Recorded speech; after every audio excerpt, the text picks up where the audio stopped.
今日はクラシック音楽の原点であるバロック音楽のスタイルを解説していくよ。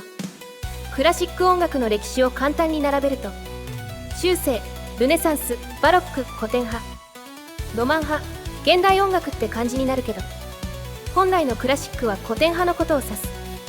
でも一般的にクラシック音楽にはバロックとロマン派も含めることが多いよ。コード進行の有無で線引きしてるんだけど、まあ音楽の難しい話は置いておこうね。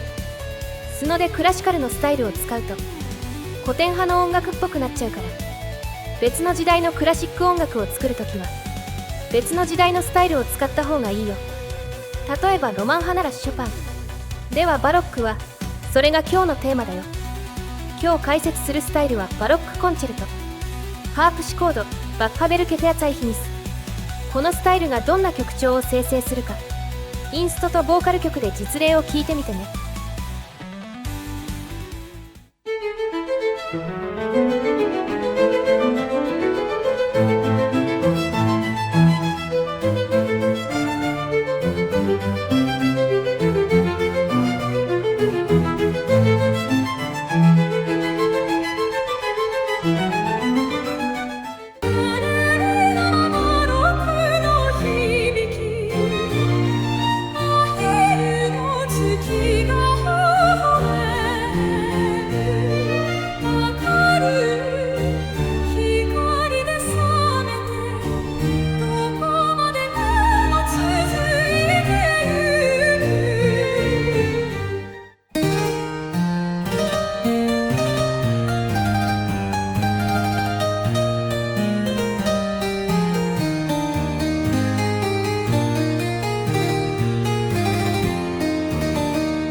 バロック音楽のスタイルでどんな曲が生成されるか聞いてもらったよ。バロックコンチェルトは弦楽器メインのバロック音楽を作るよ。バロックはバロック音楽の要素が強く、コンチェルトは弦楽器要素が強いよ。どちらも単独でも使えるスタイルだけど、混ぜた方が相乗効果でいい感じになった。ハープシコードは楽器名だよ。ハープシコードの音を鳴らす効果がある。この楽器はバロック時代に多用されたけど、欠点があって現代ではあまり使われていない。だから学習元がバロック音楽中心になって、バロック音楽にする効果も強くなってるよ。ハープシコードは構造的にも音的にもピアノとギターの中間の存在だけど、スノはこの音を認識しにくいみたいで、結構な確率でピアノかギターになってしまう。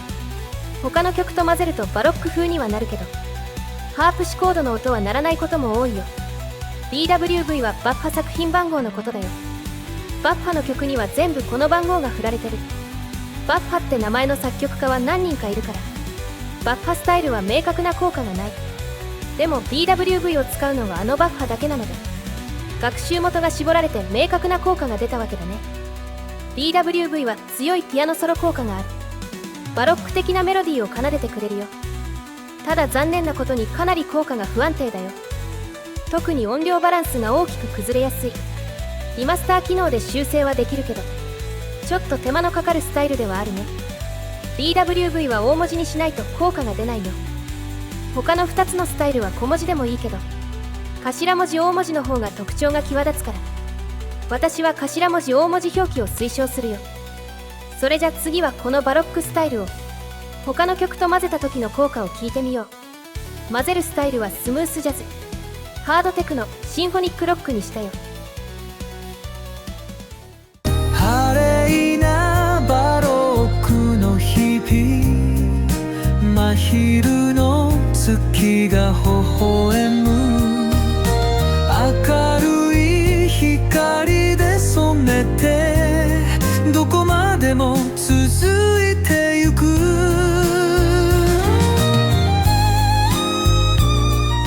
綺麗なバロックの響き、真昼の月が微笑む、明るい光で染めてどこまでも続いてゆく。晴れなバロックの響き、真昼の月が微笑む、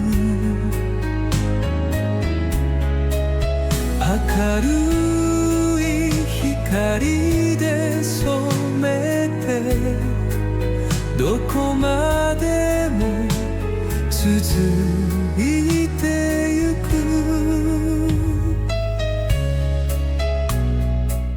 晴れなバロックの響き、真昼の月が微笑む、明るい光で染めてどこまでも続いてゆく。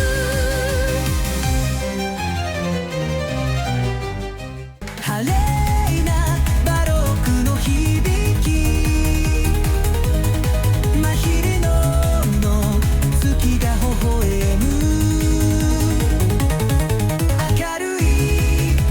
で染めてどこまでも続いてゆく。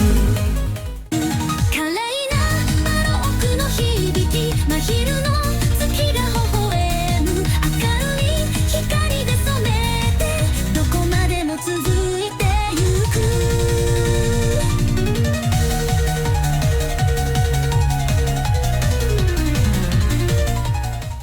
晴れなバロックの響き、真昼の月が微笑む、明るい光で染めてどこまでも続いてゆく。晴れなバロックの響き、真昼の月が微笑む、明るい光で染めてどこまでも続いて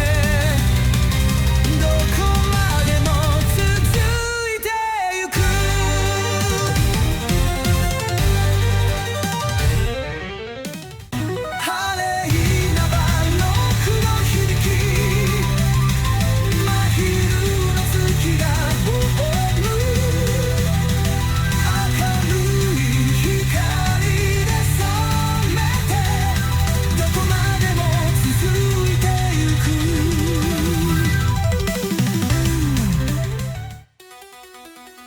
3種類のバロックのスタイルを他の曲と混ぜた時の効果を聞いてもらったよ。バロックは音楽的には単純な構造だから他のジャンルと混ぜやすい特徴がある。だけどスノだとなぜかバロックは他のスタイルとうまく混ざらないことが多い。だから結構使いにくいスタイルだね。バロックの曲調は魅力的なのにもったいない。まあでも試行回数でカバーできるからバロック好きなら楽しめるスタイルだと思うよ。それじゃまたね。